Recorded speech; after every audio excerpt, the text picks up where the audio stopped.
지금 우리는 로마서를 보고 있습니다. 로마서는 로마에 있는 교회에게 보낸 편지죠. 그 편지를 받은 교회를 우리는 보통 로마교회 이렇게 부릅니다. 로마교회에는 어떤 사람들이 구성원들이었을까요?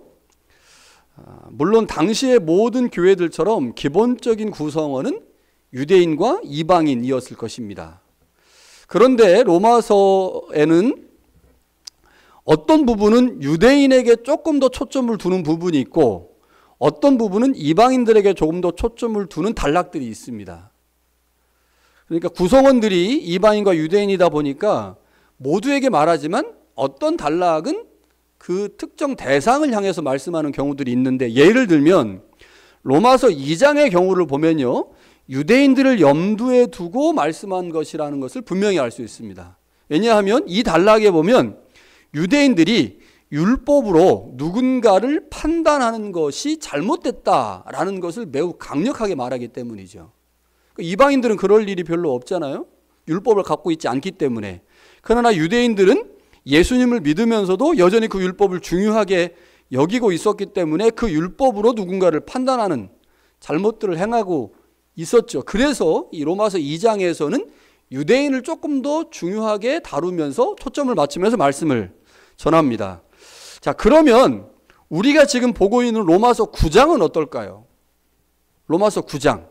로마 교회 안에 있는 유대인과 이방인 중에서 어떤 대상을 마음에 더 많이 염두에 두고 이 9장을 기록을 했을까요? 자, 전체적인 내용을 보면 아마 유대인이었던 것 같습니다.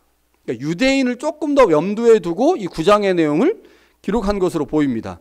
유대인들은 율법의 행위로 구원을 받는다고 생각을 하고 있는데, 바울은 믿음의 법을 이야기하죠. 그리고 그 믿음의 법으로 훨씬 더 많은 이방인들이 유대인들보다 약속의 자녀가 된 상황입니다. 이런 상황들을 보면서 의문을 품고 있는데, 그들을 향해 바울이 하는 말이 무엇입니까? 그것은 하나님의 주권적 영역에 속한 것이다. 그래서 그거 너희들이 좀 불편하고 마음이 힘들어도 받아들이고 인정해야 한다라고 하는 것을 이 9장에서 설명을 하고 있죠.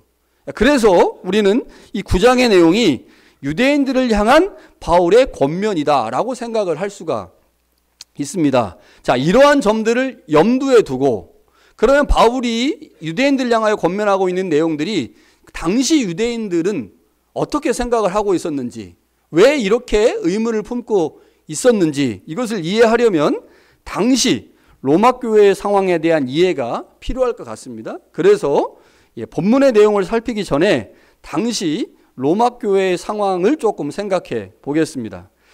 주전 1세기, 자, 우리 이제 주잖아요. 주전 1세기 말부터 상당수의 유대인들이 로마에서 시민권을 획득하고 살고 있었습니다. 자, 여러 가지 이유로 로마에 와서 이제 시민권을 얻었을 텐데, 이방인들이 시민권을 얻는 것, 로마의 시민권을 얻는 것이 사실 쉽지가 않습니다. 그래서 시민권을 얻는 가장 좋은 방법 중에 하나가 뭐였냐면 전쟁 포로로 왔다가 전쟁 포로에서 해방되는 거예요. 이렇게 되면 이제 시민권을 얻는 경우들이 있어서 당시에 로마에 있는 유대인들 중에 이 전쟁 포로로 끌려왔다가 로마에 정착하면서 시민권을 얻은 사람들이 있었던 것 같아요. 정확하게 알 수 없지만 당시 많은 유대인들이 로마에 정착했고 다양한 방법으로 이제 시민권을 얻게 되었는데, 로마에는 팔레스틴에서 온 히브리어와 아람어를 쓰는 유대인들이 있었습니다. 이 사람들을 히브리파 유대인들이라고 부르죠. 또한 디아스포라 유대인들, 즉 헬라어를 사용하는 유대인들도 그곳에 살고 있었는데, 헬라어를 사용하는 유대인들 중에는요, 다양한 지역에서 왔는데 고린도에서 온 사람도 있고요, 또 아시아 에베소 같은 지역에서 온 사람들도 있습니다. 그러면 당연히 우리도 한국 사람들이 캐나다에 정착하면 한국 커뮤니티를 만들잖아요. 마찬가지였던 것 같아요. 각각의 지역에서 온 사람들, 고린도에서 온 사람들은 고린도 커뮤니티, 아시아에서 온 사람들은 아시아 커뮤니티, 팔레스틴에 온 사람들은 팔레스틴 커뮤니티를 만들면서 하나의 공동체를 이루며 살고 있었습니다. 그러니까 로마에 있는 유대인들 중에는 언어가 기본적으로 다른 사람들이 있죠. 아람어를 쓰는 유대인이 있고 헬라어를 쓰는 유대인이 있어요. 헬라어를 쓰는 유대인들 중에서도 그들이 살았던 지역에 따라서 다양한 공동체를 형성을 했겠죠. 그러나 유대인이라고 하는 공통분모가 있잖아요.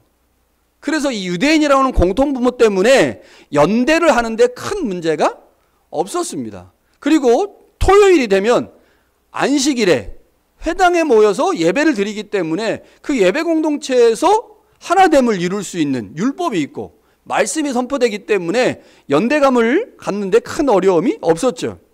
자, 그러던 중 유대인들 사이에서 문제가 일어나기 시작했는데 그 이유는 기독교의 출현 때문입니다. 자, 기독교라고 하는 신생 종교가 생겨난 후에 유대교 안에서 분쟁이 자꾸 일어났어요. 그러니까 유대인들 사이에서 분쟁이 일어나게 됐는데 그 이유는 어떤 유대인들이 기독교로 개종을 하면서 같은 유대인인데 이제 싸우게 되는 일이 생기는 거죠. 로마의 역사가 중에 수에토니우스라는 사람이 있는데 이 사람이 클라디우스 황제의 생애라고 하는 역사서를 썼는데 그 책에 보니까요, 당시 로마에 있던 유대인들 사이에서 크레스토스 때문에 분쟁이 끊이지 않고 항상 폭동이 일어났다. 그로 인해서 클라디우스 황제가 칙령을 내려 모든 유대인들을 로마에서 추방했다라는 기록이 이 안에 있습니다.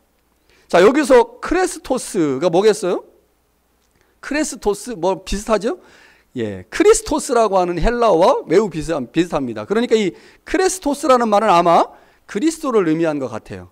그러니까 유대인들 사이에서 분쟁이 일어났는데 그 분쟁의 원인이 뭐냐면 어떤 유대인들은 예수님을 그리스도로 인정하는 반면 어떤 유대인들은 예수님을 그리스도 인정하지 않으면서 유대인들 사이에서의 분쟁이 끊이지 않았다고 하는 거죠. 자, 이런 분쟁이 왜 일어났을 것 같습니까? 유대인들 중에 아마 명절에 예루살렘에 가는 사람들이 있었을 거예요. 순례를 가야 되니까 성주 순례를 1년에 3번씩 꼭 가야 되잖아요. 그런데 우리도 한국에 자주 나가고 싶지만 그놈의 비행기값이 비싸가지고 자주 못 나가잖아요. 그래서 뭐 어떤 분은 5년, 뭐 10년에 한 번씩 나가는 분도 있고 조금 이제 여유가 있거나 급하면 좀 자주 나가기도 하지만 사실은 우리가 쉽게 나갈 수 있는 거는 아니죠. 그 당시도 마찬가지였습니다. 모든 유대인들이 명절에 예루살렘에 갈 수 있었던 것은 아닙니다. 그러나 돈이 없어도 아주 열심히 있는 유대인들이 있을 거 아니에요. 그러니까 이런 유대인들이 열심을 가지고 명절에 갔어요. 그런데 그때 그 명절이 오순절인 거예요. 그때 그 명절에 성령이 임한 거죠. 그때 그 명절에 베드로가 성령 받고 유대인들에게 설교를 했는데 그 설교를 들은 많은 유대인들이 회개하고 돌아왔단 말이에요. 그래서 어떤 유대인, 그 회개하고 돌아온 유대인들 중에 상당수의 사람들이 예루살렘에 남아버렸어요. 로마에 갈 필요를 못 느끼고 여기서 우리 교회 신앙생활 하자라고 했지만 일부 유대인들은 다시 로마로 돌아갔죠. 다시 돌아가서 자신의 삶을 사는데 자, 유대인이니까 당연히 안식일에 회당에 갔겠죠? 그런데 예루살렘 가가지고 은혜 받고 예수님이 그리스도라는 사실을 알고 난 후에 회당에 가서 반응이 달라지는 거예요. 그 예전에는 아무 문제 없이 다른 유대인들과 교제하고 예배드리고 말씀을 나눴는데 가서 보니까 우리가 지금까지 몰랐던 그 예수가 그리스도라는 사실을 알게 되니 회당에서 혹시 자기가 말할 기회가 생기거나 자기의 변론 기회가 생기면 거기서 그냥 얘기를 하기 시작한 겁니다. 회당에서. 그러니 예루살렘에 방문한 적이 없는 유대인들은 내가 예루살렘에 가서 예수라는 사람에 관해서 얘기를 들었는데 그가 그리스도래. 우리가 그리스도가 이 땅에 오신 것을 모르고 있었어. 이렇게 얘기를 하면 방문한 적이 없는 유대인들은 뭔 소리 하는 거야. 왜 헛소리야. 이렇게 말했겠지만 그렇지 않고 반응하는 유대인들이 있었겠죠. 그런데 그 반응하는 유대인들이 학자들의 추정에 의하면 아마 유대교에서 기독교로 개종한 이방인 출신 유대인들이 있었는데 그 유대인들이 주로 반응했을 것이다 라고 얘기를 합니다. 어찌됐든 간에 기독교가 출현하고 예루살렘에서 예수님을 알고 그리스도로 인정한 유대인들이 로마로 복귀하면서 회당 안에서 문제가 생기기 시작한 겁니다. 개종한 유대인들이 여기서 개종했다고 하는 건 이제 이방인에서 유대교로 개종한 사람들이 있잖아요. 이 이방인에서 유대교로 개종한 사람들은 유대인들보다 율법에 대한 애착이나 율법에 대한 집중도가 조금 더 덜하겠죠. 그러다 보니까 유대인들 중에 기독교로 개종하는 사람들의 비율이 정통 유대인들보다 이방인에서 유대교로 개종한 유대인들의 개종 확률이 더 많았어요. 자, 그런데 이제 문제가 생긴 것은 유대인들은 자신들의 숫자가 어느 정도 유지가 돼야 유대교로 가는 이 근간이 무너지지 않는데, 유대교에서 기독교로 개종하는 숫자들이 점점점 늘어나는 겁니다. 늘어나니 당연히 문제가 생기겠죠. 당연히 갈등도 생기고, 그러면서 기독교로 개종한 유대인과 그렇지 않은 유대인들 사이에서 문제가 생기기 시작했고, 이것이 이제 갈등이 심화되다 보니 기독교로 개종한 유대인들은 더 이상 회당에서 예배를 드릴 수가 없었고, 그래서 독자적인 모임을 갖기 시작했습니다. 그렇게 세워진 교회가 로마 교회죠. 로마 교회. 그러다 보니까 로마 교회의 주 구성원은 유대인들이었습니다. 자, 그런데 이게 이제 뭐 교회가 딱 생겼다고 이제 갈등이 완전히 해소된 게 아니잖아요. 로마의 입장에서 보면 여전히 갈등이 있는 거예요. 근데 그 갈등은 유대교 안에서 일어나는 거죠. 자, 로마의 황제나 관리들은 이러한 분쟁들이 단지 유대교 안에서의 문제라고 여긴 겁니다. 분쟁의 표면적인 이유는 유대교 안에서의 문제이기 때문에 당연히 이 문제를 해결하지 않으면 황제의 입장에서는 정치적 불안감으로 인해서 사회가 혼란스러울 수 있겠다라는 생각을 할 수밖에 없겠죠. 그래서 이 클라디우스 황제가 49년에 분쟁의 원인이 되는 모든 유대인들을 로마에서 추방을 했습니다. 이미 기독교로 개종을 해서 나는 더 이상 유대인이 아닙니다, 나는 그리스도인입니다라고 말하는 사람들이 있었겠지만, 로마 입장에서는 이 사람들이 유대인인지 아닌지 어떻게 알아요? 개종한지 모르잖아요. 그래서 이 사람들까지 다 추방 명령을 받았습니다. 자, 유대인들이 추방되면서 로마 교회는 오직 이방인만 존재하는 교회가 됐죠. 그러니까 원래는 유대인들이 주를 이루었고 유대인 교회로 세워졌는데, 그 이후에 이방인들이 조금씩 아주 소수가 들어왔는데, 예를 들면 이런 거예요. 저희가 한 100명 정도 있었는데 한 90명이 쫓겨나간 겁니다. 뭐 90명, 95명. 그럼 남아있는 9명, 10명 혹은 5명의 사람들이 얼마나 힘들었겠습니까? 교회 전체, 교회 대부분의 사람들이 교회에서 쫓겨나서 다른 지역으로 브랜돈으로 이주했어요. 아니면 캘거리로 이주하고. 캘거리가 얼마나 신나겠습니까? 위니펙에 있는 기독교인들이 다 왔으니 야 할렐루야 하겠지만, 야 위니펙에 있는 사람들은 야 이건 거의 뭐 그냥 재앙 수준이지 않습니까? 얼마나 힘들었겠어요. 자, 그렇게 힘들고 어려운 시간들을 이겨내면서 얼마 남지 않은 뭐 10명, 5명, 뭐 20명 이 정도의 사람들이 몇 년에 걸쳐서 교회를 추스르고 세웠습니다. 그렇게 해서 교회가 이제 조금씩 안정을 찾아가고 있을 그때 클라디우스 황제가 죽었습니다. 그게 언제냐면 54년이에요. 54년. 클라디우스 황제가 죽었다는 소식을 다른 지역에 있는 유대인들이 들었겠죠. 그런데 여러분 생각해 보세요. 다른 지역 가서 5년 혹은 10년을 살았다고 생각해 보세요. 거기 다 정리하고 다시 돌아오기가 쉽지 않죠. 그래서 아마 다른 지역으로 간 사람들이 상당 부분은 거기에 그냥 눌러 앉았을 겁니다. 그런데 나는 로마로 돌아가야지, 난 로마 사람으로 살아야지라고 하면서 돌아온 사람도 있었겠죠. 그러니까 로마 교회 안에 있는 상당수의 사람들은 그들이 간 지역에서 정착하에 살았겠지만, 일부의 그리스도인들이 다시 로마 교회로 돌아왔습니다. 돌아와서 보니까 어떨까요? 교회의 상당수의 사람들이 이방인들로 채워져 있어요. 그러니까 이방인들이 교회의 다수가 된 상황이고 자신들은 소수가 된 상황이죠. 신학적인 면이나 교회 사역적인 면이나 주도권을 모두 이방인이 갖고 있었습니다. 그러면서 이제 문제가 생긴 거죠. 다시 돌아온 유대인들은 교회의 주도권이 자신들에게 있었는데 이 모든 것들이 없어진 상황에서 여전히 자신들의 주도권을 주장하고 싶은 거고, 그러나 이방인들은 이미 5년의 시간을 지나면서 6년의 시간을 지나면서 교회가 이방인 중심으로 운영되고 있는데 그 주도권을 다시 유대인들에게 줄 수 있는 것은 아닌 상황이에요. 그러니까 이러면서 갈등이 생겼고 문제가 생기기 시작했죠. 바울이 로마서를 쓸 때가 바로 이러한 갈등으로 인해 교회가 어려움을 겪고 있을 때였습니다. 바울이 로마서에서 율법 문제, 특별히 절기와 할례, 음식범과 같은 것들을 언급하고 있는데, 이것은 이방인과 유대인들 사이에서의 갈등이 존재하고 있음을 보여주는 증거들입니다.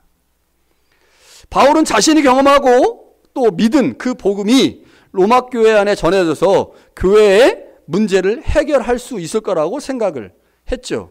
가장 큰 문제가 뭐예요? 로마 교회 안에 있는 두 그룹 사이의 장벽을 허무는 겁니다.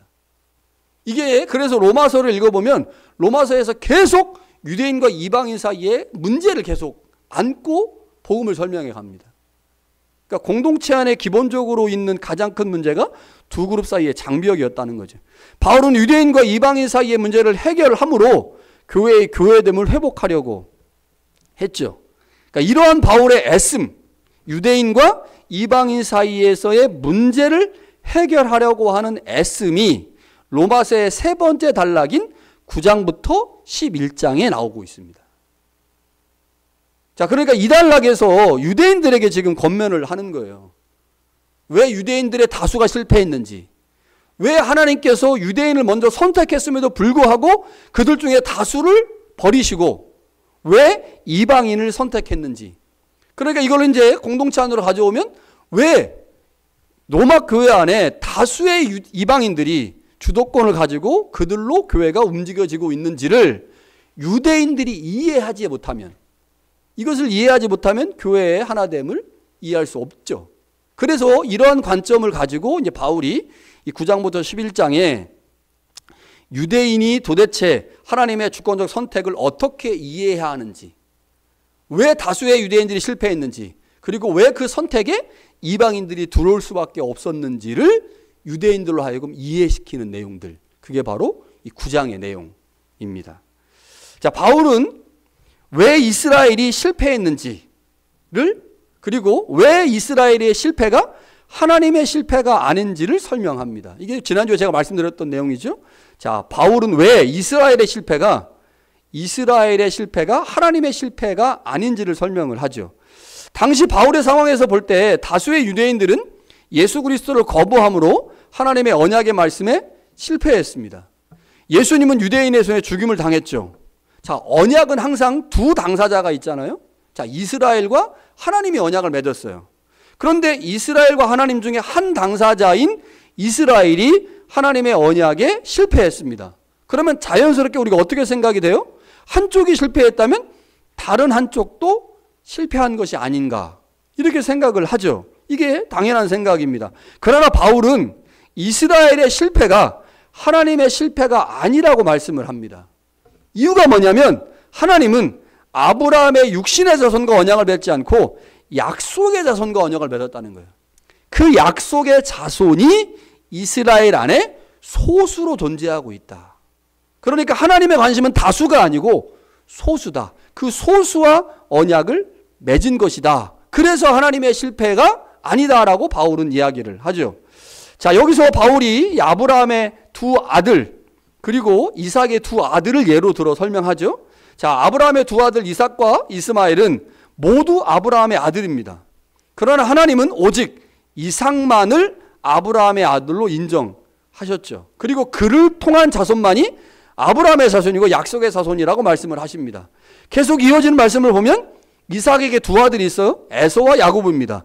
둘은 모두 이삭의 아들이지만 하나님은 이삭의 씨 중에서 오직 야곱만이 이삭의 씨라고 말씀을 하죠. 자, 특징적인 게 있어요. 둘 다 차남입니다. 하나님이 장남을 선택하지 않았어요. 차남을 선택한 거죠. 그래서 강자보다는 약자를 선택하시고 그 약자를 통해서 하나님의 언약의 말씀이 이루어진다. 그래서 그 약자들이 약속의 자손이다. 그러니까 하나님은 다수가 선택하지 않았다고 그래서, 다수가 실패했다고 해서 하나님의 언약의 말씀이 실패된 게 아니다라고 말씀을 하고 계신 거예요. 바울을 통해서. 자, 여기서 우리가 하나님의 선택과 관련된 매우 중요한 특징을 하나 발견할 수 있는데, 하나님은 큰 자가 아닌 작은 자를 선택한다는 겁니다. 하나님은 다수가 아닌 소수를 선택합니다. 하나님은 강자가 아닌 약자를 선택하죠. 그리고 하나님의 약속의 말씀은 그 약자, 작은 자, 소수, 그들을 통해서 하나님의 약속의 말씀이 성취된다는 거죠. 여러분, 세상에서 이기적으로 사는 사람이 많을까요? 이타적으로 사는 사람이 많을까요? 어떤 사람이 많겠습니까? 이기적으로 사는 사람이 훨씬 많습니다. 그게 쉽거든요. 그게 좋거든요. 편하거든요. 그게 훨씬 편하고 훨씬 재밌어요. 나 혼자만 생각하고 사는 게. 그러니까 여러분, 이기적인 사람이 다수입니다. 이타적인 사람은 소수고요. 여러분, 이 땅에서 조금 나 뭐 가졌으면, 돈도 갖고 지식도 좀 있고 명예도 있고 권력도 있으면 그거 의시되면서 나 이 정도 가지고 있어, 그러니까 난 좋은 차 타는 거고, 나는 좋은 옷 입는 거고, 난 좋은 집에 사는 거고, 난 그래서 내가 하고 싶은 거 하는 거야, 이렇게 살고 싶은 사람이 훨씬 많을까요? 아니면 그럼에도 불구하고 나는 겸손하고 다른 사람을 위해서 섬기고 애쓰고 이런 사람이 많을까요? 예, 자기 하고 싶은 대로 하는 사람이 훨씬 많습니다. 여러분, 하나님은 누구를 통해서 이 땅을 세워가시고 누구를 통해서 하나님의 언약의 말씀을 이루어 가시느냐? 약자, 소수, 연약한 자. 이게 하나님의 방식이에요.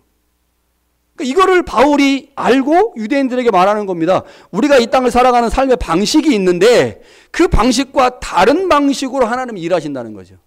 이 다른 방식으로 일하고 있다는 사실들을 이해하지 못하면 하나님의 주권적 선택에 대해서 도무지 이해할 수 있는 방법이 없는 겁니다. 여러분, 다수와 큰 자가 하나님의 언약에서 벗어났다면, 다수가 벗어나고 큰 자가 언약에서 벗어나면 우리는 어떻게 생각할 수 있어요? 야, 그러니 하나님의 언약이 실패한 거지 라고 생각할 수 있다는 거예요. 이게 다수의 유대인들의 생각의 방식이었는데 하나님의 방식은 그렇지 않다는 거죠. 소수와 약자를 선택하심으로 그들을 통해 하나님의 언약이 성취되게 하신다는 겁니다. 그 성경을 보면 약자를 매우 강조해요. 사회적 약자를. 그리고 하나님의 선택은 다 둘째에게 임했습니다. 장자가 아니에요. 유다는 넷째 아들일까요? 유다? 예수님 유다를 통해서 이 땅을 오셨잖아요. 유다는 넷째 아들입니다. 넷째 아들. 꼭 하나님이 이상하게 나 장남인데. 저는 아들이 셋이기 때문에 상관없습니다. 아들 둘이면 꼭 둘째를 통해서 하나님이 일하시더라는 거죠. 약자니까. 이게 하나님의 일하심의 방식인데 이걸 우리에게 적용해 보면 하나님은 겸손한 자를 통해서 일하신다는 거죠. 겸손한 자를 통해서 일하심으로 교만한 자를 부끄럽게 하십니다. 이게 하나님의 일하심의 방식인데 이것이 하나님의 주권적 선택에 속해 있는 것이고 바울이 이것을 지금 유대인들에게 말하고 싶은 거죠. 그래서 14절에 이렇게 말합니다. 그런즉 우리가 무슨 말을 하리요? 하나님께서 그렇게 하셨다고 불의하시느냐? 그렇게 말할 수 없다는 겁니다. 하나님은 약자와 소수를 선택하셔서 하나님의 절대적 주권이 어떤 것인지를 보여주시는 게 하나님의 일하심의 방식인데 그 하나님의 일하심의 방식을 이해하지 못하고 그 하나님을 향해서 질문하고 의문을 갖는다면 그것은 피조물의 위치에서 할 수 있는 것이 아니다라는 것이 바울의 설명이죠. 자, 그러면서 바울이 하나님의 주권적 선택과 관련해서 두 가지를 설명합니다. 첫 번째는 출애굽 사건이에요. 자, 여러분, 출애굽 과정에서 우리가 어떤 일이 있었는지를 우리는 출애굽기를 공부했기 때문에 다 알고 있어요. 자, 하나님께서 출애굽기에 보면 애굽왕 바로를 선택했다라고 표현해요. 그런데 아주 충격적으로 이렇게 설명을 하죠. 그냥 선택했다라고만 말하지 않고 오늘 우리가 읽진 않았는데 본문에 보면 내 능력을 보이고 내 이름이 온 땅에 전파되게 할 것이다 이렇게 표현해요. 그럼 바로가 어떤 사람입니까? 악한 자잖아요. 악한 자. 그런데 그 악한 자를 선택한 것도 모자라서 그 악한 자를 통해서 하나님의 능력을 보이고 하나님의 이름을 전파하겠다. 우리는 지금 이 과정, 이 출애굽의 과정을 다 알고 있기 때문에 하나님이 왜 바로를 선택했는지, 바로를 선택해서 하나님이 어떤 방식으로 능력을 나타내고 어떤 방식으로 이름을 드러냈는지를 알고 있습니다. 배워서. 그러나 당시 이스라엘 사람들 입장에서 생각해 보세요. 당시 모세 입장에서 생각해 보세요. 아니, 하나님이 모세를 선택하고는 이해가 되는데 바로를 선택했다? 바로를 선택했다? 와, 이거 도대체 하나님이 무슨 생각으로 저는 악한 자를 선택했다고 말할까? 여러분, 우리가 역사서에 보면 하나님이 고레스를 선택하시거든요. 고레스를 내 종이라고 얘기해요. 이방의 왕인데 그 이해가 안 된단 말이에요.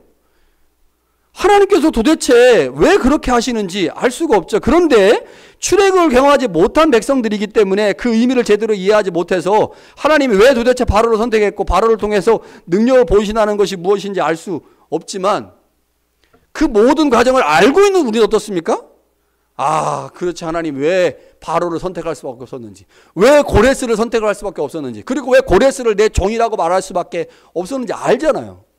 그러니까 모르면 도대체 하나님 왜 저러시는 거야? 이렇게 반응할 수밖에 없다는 거지. 여러분, 또 다른 예로 나타나는 게 토기장의 비유입니다.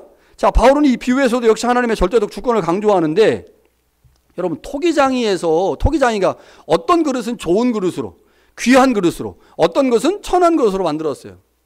여러분, 오늘 우리의 관점에서 보면 천한 것과 귀한 것이 있고, 그래서 아이고 왜 하나님이 저건 왜 천한 것으로, 왜 저건 귀한 것으로 만들까 질문할 수 있습니다. 다 누구 관점에서 질문하는 거예요? 그릇 관점에서 질문해요. 그릇 관점에서. 여러분, 그런데 그릇의 관점에서 다시 생각해 보면 천한 것과 귀한 것의 차이가 뭡니까? 없어요. 그릇은 그 위치에서 자신의 역할을 다하는 그릇의 역할을 하면 100점인 겁니다. 여러분, 한 달란트 받은 자와 10달란트 받은 자가 있죠. 5달란트 받은 자가, 5달란트 받은 자가 있고 1달란트 받은 자가 있어요. 1달란트 받은 자는 몇 개 남기면 됩니까? 1개만 남기면 돼요. 5개 받은 사람은요? 5개 남기면 됩니다. 5개를 받은 사람이 4개 남기면 책망받아요. 하나를 받은 사람이 2개 남기면 곱절의 칭찬을 받겠죠. 여러분, 그릇은 우리가 보니까 귀한 것도 있고 천한 것도 있고 생각하지만 그릇은 그것 자체로 완벽한 겁니다.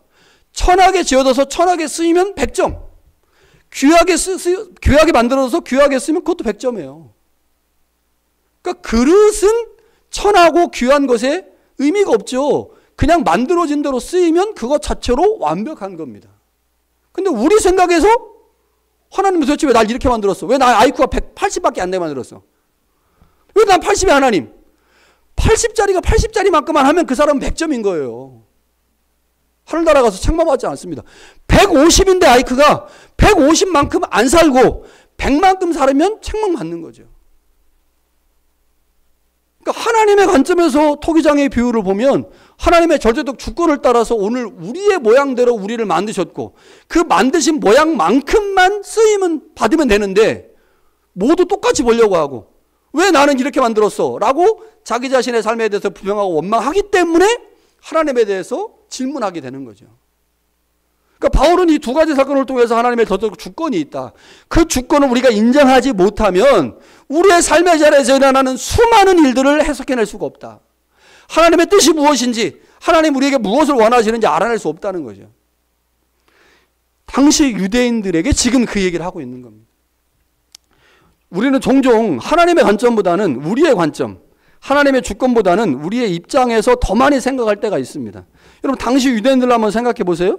선택과 영광을 받은 이스라엘의 다수가 하나님의 구원에 참여하지 못했습니다. 못했죠. 그런데 그들은 왜 자신들이 약속의 자녀가 되지 못하는지를 몰라요. 왜 그렇게 되는지를. 하나님의 선택의 방식, 하나님의 일하심의 방식을 모르는 거죠. 그러면서도 하나님을 모르던 이방인들이 믿음을 가졌다는 이유로 그 믿음 때문에 언약 백성이 되는 거, 더 나아가서 유대인들보다 훨씬 많은 이방인들이 구원에 참여하는 현실을 못 받아들이는 겁니다. 그리고 불평하고 원망하는 거죠. 그들은 하나님께서 왜 그렇게 행하시는지를 알지 못합니다. 이것은 먼저 선택받은 유대인들이나 로마 교회를 세운 유대인들의 입장에서 억울할 수도 있고 불편할 수도 있습니다. 여러분, 주님께서 말씀하신 비유 중에 먼저 된 자가 나중되고 나중된 자가 먼저 되냐 이런 말씀이 있잖아요.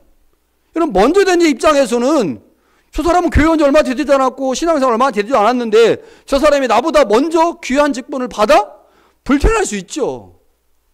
불편하겠죠. 그러면 어떻게 생각해야 돼요? 왜 도대체 이런 일이 일어나는지를 우리가 깊이 고민해야 되는데 그런 고민은 없이 단지 그러한 현상을 가지고 하나님 앞에 질문하는 거죠. 이게 지금 로마 교회의 교인들 중에 유대인들이 보이고 있는 행태라고 지금 바울이 지적하고 있는 겁니다. 당시 유대인들을 통해서 우리가 뭘 할 수 있습니까? 모든 인간은 매우 분명한 한계를 갖고 있습니다. 인간은 기본적으로 자기 중심적 인간 이해를 갖고 있죠. 매우 이기적인 존재입니다. 그러다 보니 자기 중심적 이해를 가지고 이기적으로 이 땅을 살기 때문에 하나님께서 자신의 주권에 따라 일하실 때도 하나님의 관점이 아닌 자기 중심적으로 하나님의 일을 보려고 합니다. 그러니 하나님이 도대체 왜 저렇게 하시는지, 왜 저렇게 행동하시는지에 대한 이해가 도무지 생길 수가 없죠. 그러니 하나님의 일하심에 대해서 의문을 품거나 문제를 제기합니다. 그렇게 자기가 분명 한계를 가지고 있고 이기적인 존재이기 때문에 자신이 문제가 있다는 사실도 깨닫지 못하고 자신의 모습을 객관적으로 보지 못하면서 계속적으로 이기적인 내용들만 주장을 하죠. 여러분, 이때 우리가 어떻게 하나님의 절대적 주권을 인정할 수 있겠습니까? 방법이 뭐겠습니까?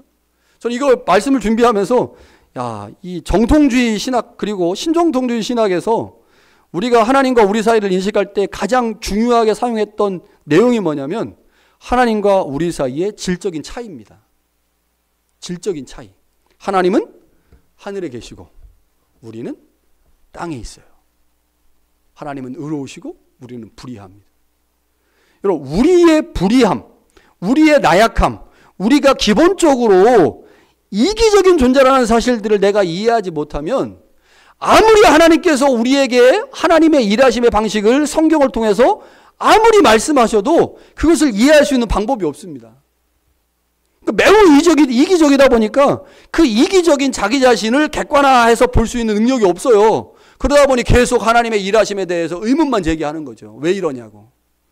여러분, 우리가 하나님의 절대적 주권을 인정할 수 있는 가장 좋은 방법은 하나님과 우리 사이의 질적인 차이를 인지하고 하나님 앞에서 우리는 한없이 나약하고 한없이 부정한 존재라고 하는 사실.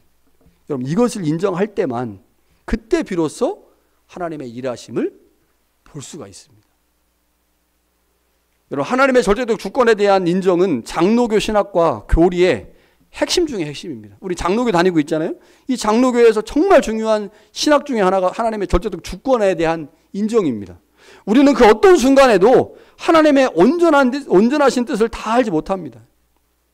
그러니 그 하나님의 온전하신 계획을 다 알 수 없으니 하나님이 나를 선한 방향으로 이끄실 것이다 라고 하는 하나님에 대한 믿음을 가지고 그냥 기다리는 거죠. 그거밖에 없더라고요. 여러분, 우리가 하나님 앞에 어떤 존재로 서야 할까요? 하나님의 일하심의 의미도 제대로 알지 못하면서 마치 뭔가 아는 자처럼 교만한 자로 하나님께 의문을 품고 문제를 제기하는 존재로 서야 할까요? 아니면 우리의 무지와 연약함의 한계를 인정하고 하나님 앞에 겸손한 자로 서야 할까요? 여러분, 유대인들이 그들의 민족의 대다수가 실패하는 상황을 제대로 이해하지 못했던 것처럼 여러분, 우리도 지금 우리가 일어나고 있는 우리의 삶의 자리에서 대부분의 것들을 이해하지 못합니다. 모르는 게 훨씬 많잖아요. 하나님을 믿고 있는데 도대체 왜 나한테 이런 일이 일어나는지 모르는 게 너무너무 많습니다. 그러나 딱 한 가지 분명한 건 있어요. 하나님이 여전히 우리를 사랑하신다는 것. 하나님이 여전히 우리를 선한 길로 인도하신다는 것. 하나님이 여전히 우리를 붙들고 계시다는 것. 이건 분명하잖아요. 여러분, 그것이 분명하다면 내가 알 수 없는 것, 내가 이해되지 못하는 것, 그것 때문에 하나님을 향해서 도대체 하나님 왜 그럽니까? 라고 질문하기보단 그 하나님께서 나를 사랑하시고 나를 인도하시고 나를 도우시기에 하나님이 궁극적으로 우리 가운데 큰 일을 행하실 것이고 선하게 인도하실 것을 믿고 기다리다 보면 하나님의 계획이 한 가지씩 맞춰지면서 하나님이 그때 그 일 우리에게 이런 의도를 가지고 계셨구나. 내가 그때는 몰랐는데 시간이 지나고 나니 조금씩 알겠네. 여러분, 이게 쌓여지면서 이게 많아지면서 그때 비로소 하나님을 향한 신뢰가 점점점 커지게 되는 거죠. 여러분, 지금 이해되지 않는 일 너무나 많습니다. 그러나 그 이해되지 않는 일, 그것을 향해 하나님의 일하심의 의문을 품기보다 오히려 모든 것이 이해되지 않을 때 하나님에 대한 전적인 신뢰를 가지고 잠잠히 기다리는 것이 더 필요할 수 있는데 오늘 유대인들을 향하여 그 권면을 지금 바울이 하고 있는 것이고 오늘 이 시대를 살면서 하나님을 전적으로 믿고 의지하고 있는 우리에게 여전히 이해되지 않는 상황들이 많은 우리의 상황에 하나님께서 나를 믿고 신뢰함으로 기다리면 내가 선한 것을 보이겠다라고 주님께서 지금 오늘 바울을 통해서 우리 가운데 말씀하고 계십니다. 그 하나님의 음성이 우리 가운데 분명하게 들려줄 수 있기를 간절히 축원합니다.